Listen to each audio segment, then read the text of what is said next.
ព្រះអង្គមានឡើយតាំងអរហាទីគុណសង្ឃយុត្តតាំងពុទ្ធទាំងទេរសាអ្នកមាននិយមព្រះករុណាសូមថ្វាយបង្គំ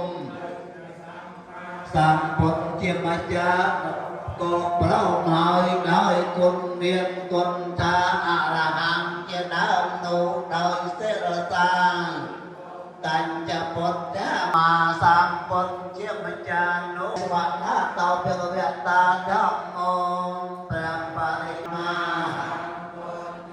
សនមោតាសព្វកវៈតាហើយទេវសព្វទេវិអរហង្គព្រះនាមទាំងវិសនាគឺកាយប្រយោគនិងវចីប្រយោគសម្មា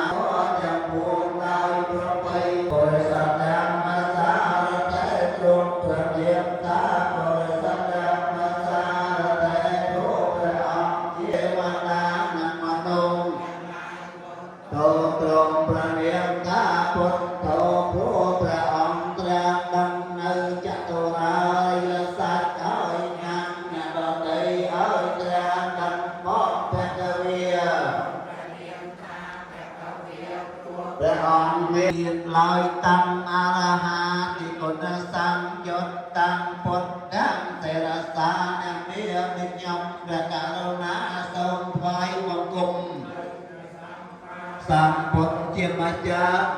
ក៏ប្រោមហើយដោយគុណមានគុណថាអរហង្គជាដើមនោះដោយទេរសាតញ្ចពុទ្ធមាសម្ពុទ្ធជាម្ចាស់